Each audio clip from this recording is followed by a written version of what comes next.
Dear Prime Minister Rama, dear Commissioner Simpson, dear guests, ladies and gentlemen, first of all, I'd like to welcome Prime Minister Edi Rama and express gratitude to him for being with us at this important event. Albania and Azerbaijan are two friendly countries. We actively cooperate in different areas. We have a very active political dialogue, and my meetings with the Prime Minister have a regular agenda in Albania, in Azerbaijan, on the sidelines of different international events.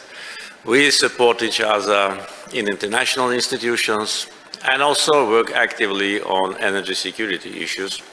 Albania played a very important role in implementation of the Southern Gas Corridor project and continues to play an important role as a member of TAP team. And now we are discussing different aspects of our energy cooperation. And I'm sure that during today's discussions with Prime Minister, we will address all the outstanding issues. I'd like also to express gratitude to Madam Commissioner Simpson for visiting us again. As you know, Commissioner Simpson and Minister of Energy of Azerbaijan are the co-chairs of the Advisory Council of the Southern Gas Corridor, and they play an important role in bringing the big team and growing team together. And of course, important role of EU in implementation of all our plans. And of course, Azerbaijan-EU cooperation on energy diversification, on energy security issues, I think created absolutely new geography of supplies. During many advisory councils in the previous years, we always addressed the issue of energy security. And Azerbaijan's position was very consistent, that we considered it as an important factor of national security of every country.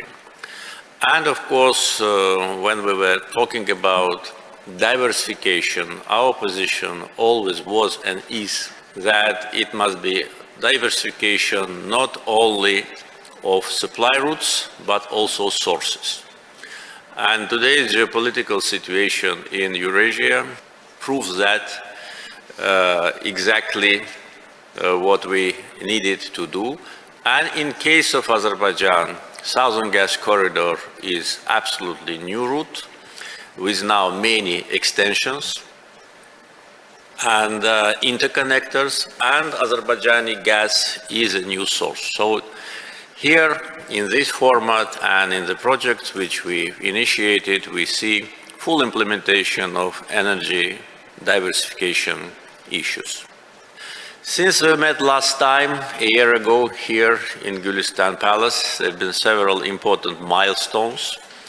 And as usually, during the advisory council meetings, the group reviews what has been done and sees what additionally must be done to tackle all the outstanding issues, and most important, plans the future mutual and common steps.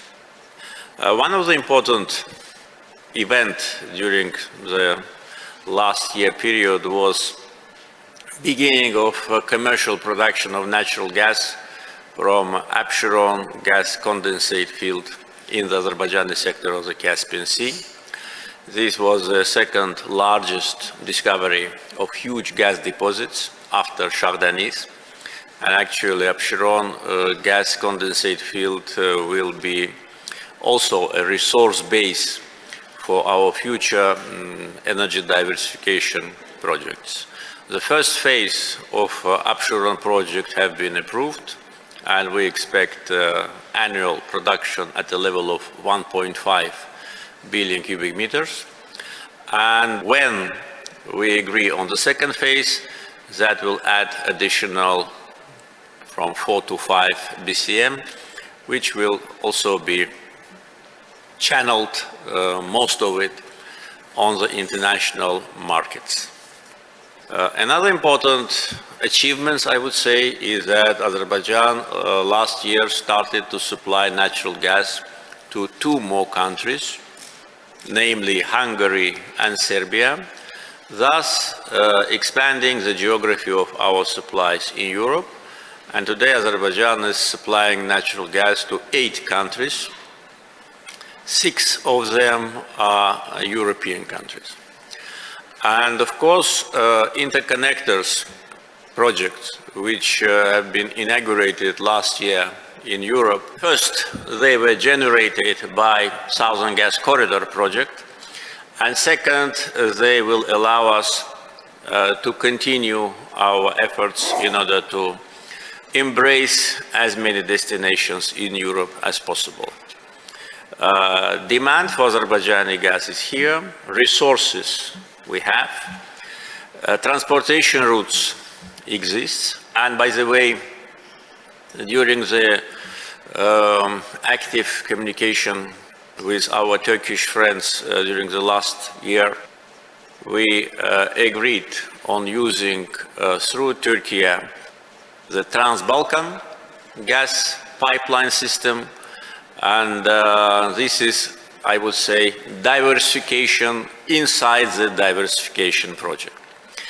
And there can be many more other alternatives and many more options, because all of them serve the common goal, how to address with maximum efficiency issues of energy diversification and energy security. Azerbaijan, I think, already proved to be a reliable partner. Our word means the same as our signature. And all the plans which we've put in front of ourselves, I'm sure will be implemented, because only the performance of the last year demonstrates that.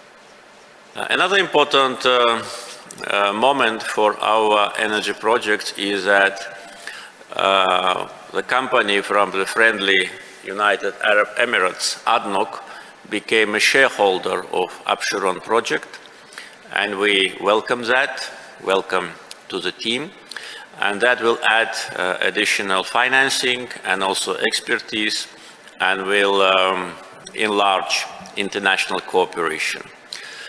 We have requests from many energy companies to work with us, and all of them are being reviewed based on the performance and based on our energy agenda. With respect to our future plans, of course, today it will be discussed broadly, but I just want to mention some of them.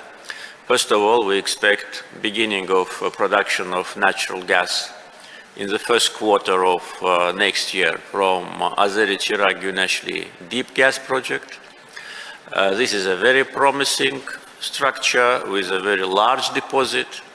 For many years, Azeri-Chirag-Güneşli is the main source of our oil exports. And now with these huge gas deposits, which we already agreed with our partners to explore, that will be additional contribution. In the beginning, the production is planned at around 500 million cubic meters, but it will grow maybe 3, 4, maybe 5 times within several years, being additional source to gas supply along with Shah-Deniz and Absheron. And also we have plans to develop a second phase of Ümit gas condensate field, which potentially can bring additional from 2 to 3 BCM within 3-4 years. So all these plans are absolutely realistic. They're based on a thorough analysis, data, information, and our financial resources, as well as our agreements with our investors. Some of the projects will be implemented together with investors. Some of the projects will be implemented by SOCAR itself. And so all that demonstrates that potential is here and potential is growing. So all kind of rumors which have been circulating for many years that there is no enough gas in Azerbaijan to supply the growing needs of European consumers, all of those rumors once again show that they're absolutely groundless and was a part of the campaign against Azerbaijan in order to undermine our potential and to send the wrong message to international community and consumers. Azerbaijan also is part of the green transition process. This year been announced in Azerbaijan and declared as a Green Year Solidarity. And our renewable projects also demonstrate high level of performance. Among them, again, since we met last time, I'd like to inform you that last October we inaugurated the first big solar power plant in Azerbaijan with a capacity of 230 megawatts, which was built by Masdar company, one of the leading company in the area of renewables. And this is only the beginning. According to signed contracts and MOUs, we plan to generate up to 5,000 megawatt or 5 gigawatt of solar and wind energy until 2030. Our main investors are Masdar from UAE and Aqua Power from Saudi Arabia, and also companies from other countries also are working with us. We have huge potential of renewables, whether it's the Caspian Sea or our onshore potential. And as you know, with this Black Sea Green Cable project, we plan to become also an important exporter of green energy to Europe. And it is already decided that it will be integrated project from wind farms in the Caspian Sea, with the new transmission lines all the way down to Europe under the Black Sea. So these are the plans, and of course, the more renewable sources we have, the more natural gas we will save, which now we use for electricity, and that will be additional contribution to Southern Gas Corridor. Southern Gas Corridor operates already for 3 years. It is a really success story. It is one of the biggest infrastructure projects in Eurasia. Integrated pipeline system of the length of 3,500 kilometers. This project is a project of energy security and project of cooperation, because without cooperation between all the countries which are situated on route of the Southern Gas Corridor, it would have been possible to implement this project. So we come to an important point where we see energy and fossil fuels as an instrument and a means to build partnership and cooperation. And last point on fossil fuels issues. We now see a kind of a trend that fossil fuel is something which brings only problems. We need to be fair, and also need to be fair with the countries rich with oil and gas. It is not the fault of these countries that they have oil and gas. They must not be blamed for that and discriminated.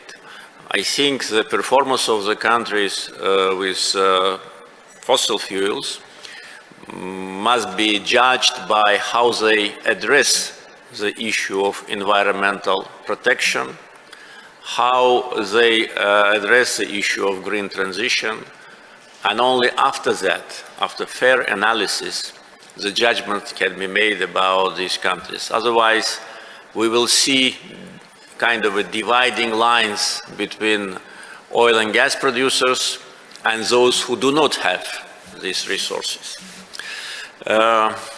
And talking about that, of course, I'd like also to draw your attention to the issue of financing, taking into account that we have representatives of the leading financial institutions of the world here at this table.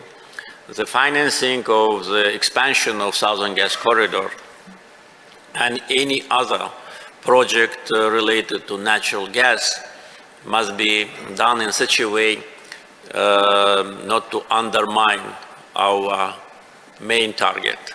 There was and there is a big demand from Europe for Azerbaijani gas. We've been approached by many countries. As I said, 6 already are recipients of our natural gas. There are several more where we have negotiations. And the gas is needed, and we have resources, we have infrastructure. And I think that the financing from European financial institutions, at least, of this project must be done based on a realistic approach and should not be overshadowed by a general anti-fossil fuel trends. We all know what is happening. Azerbaijan, as I said, is in active phase of green transition, but at the same time, no one can ignore the fact that without fossil fuel, the world cannot develop, at least in the foreseeable future. And the last point, Azerbaijan has the honor to be a host country for COP29. As soon as the decision was made in last December, immediately we've been attacked by different NGOs, media, etc., only for one reason, because we have oil. And that was considered to be our biggest fault. So as I say, it's not a fault, it's a gift from the God. But we've been attacked that how can a country rich with fossil fuel be a host of COP? And let's look at it from different angle.